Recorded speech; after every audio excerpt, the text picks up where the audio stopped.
프랑스 프로축구 명문 파리 생제르맹에 입단한 이강인이 공식 데뷔전에서 합격점을 받았습니다.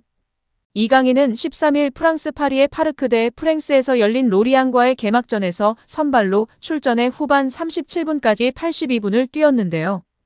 곤살로 하무스, 아센시오와 함께 공격 삼각편대로 나선 이강인은 활발하게 움직이며 장기인 탈압박과 정확한 패스를 선보였습니다.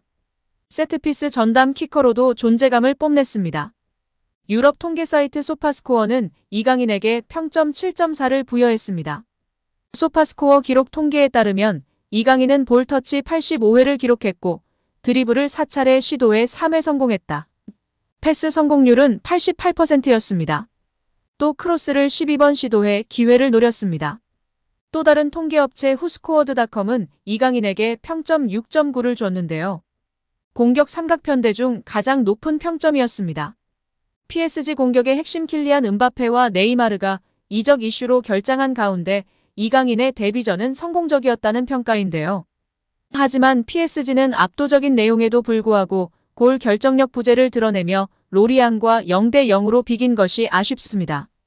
이강인은 82분에 교체되어 들어왔는데요. 교체될 때까지 제 몫을 다했고 조금 더 하무스와 아센시오가 잘해줬으면 공격 포인트까지 기록할 수 있었습니다. 아무래도 호흡을 맞춘 지 얼마 되지 않았기 때문에 이러한 결과가 나오지 않았나 싶은데요.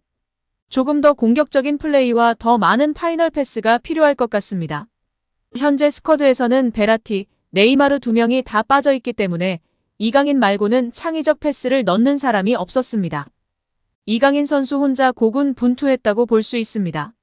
지난 기자회견에서 베라티와 네이마르와 개인 면담을 했고 그들의 거취에 대해 정해졌으나 공식 석상에서 이야기할 수 없다.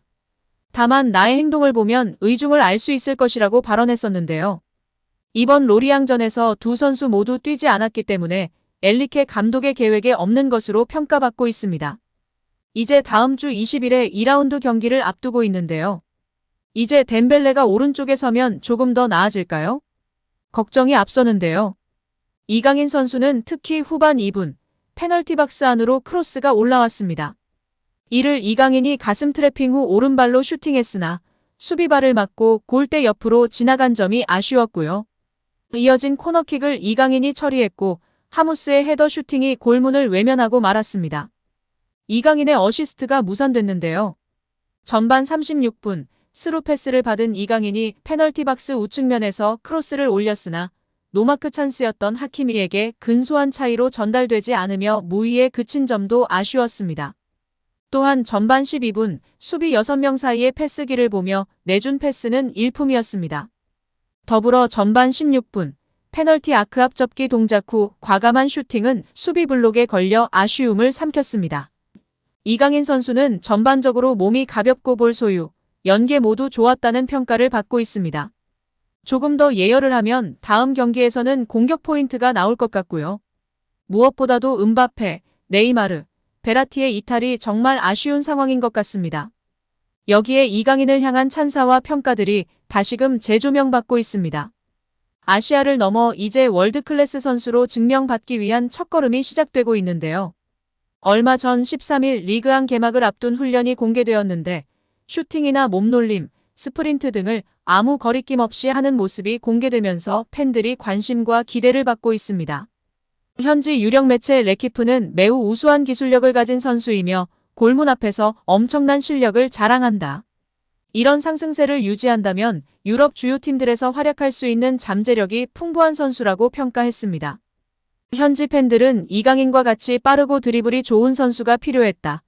이강인은 파리 생제르맹을 완전히 변화시킬 선수이다. 라며 큰 기대감을 갖고 있는 모습입니다.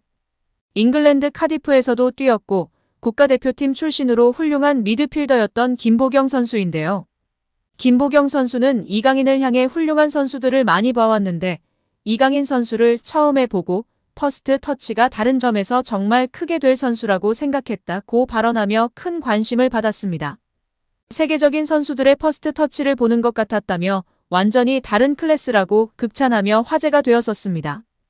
한편 프랑스 현지에서도 이강인 선수의 군 문제에 대해 이야기하고 있습니다. 일단 엔리케 감독은 지난 인터뷰에서 이강인 선수의 차출 문제에 대해서는 들은 바 없다고 선을 그었는데요. 이제 동아시아 투어가 끝나고 파리에 복귀하였으니 구단 관계자들에게 이강인 차출 문제를 심도 있게 상의할 것으로 보입니다.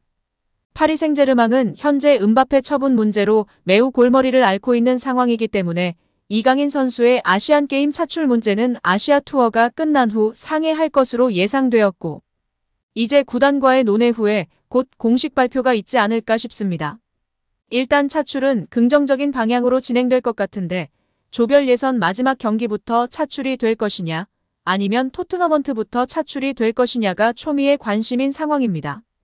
여기에 현재 이강인 선수가 10살 때부터 스페인에서 온 가족이 거주했기 때문에 군 문제가 어떻게 되는지에 대해 궁금하신 분들이 많은데요. 이에 대해 정리해보는 시간을 가질까 합니다. 가장 먼저 이강인 선수의 학력으로 인해 군 면제를 받는 것은 해당 사항이 없는 상황입니다. 과거 병역법에는 중학교를 졸업하지 않은 사람은 병역을 면제해주는 조항이 있었지만 2011년 법 개정으로 인해 학력 미달 군 면제 조항이 사라진 상황입니다. 게다가 이강인 선수는 스페인에서 중학교를 졸업했기 때문에 아예 해당 사항이 아닙니다. 다음은 영주권인데요. 이강인 선수는 10살 때부터 온 가족이 스페인에서 거주하였기 때문에 영주권이 있습니다. 이로 인해 37세까지 연기가 가능하나 영주권이 있는 자는 국내에 180일 이상 체류하거나 국내 취업 활동이 불가하기 때문에 차후 K리그에서 뛸 수 없을 것으로 사료되고 있습니다. 많은 분들이 어린 시절부터 스페인에서 거주하였기 때문에 이강인 선수가 군면제 대상자가 아닌가 하는 이야기를 하는 분들이 계신데요.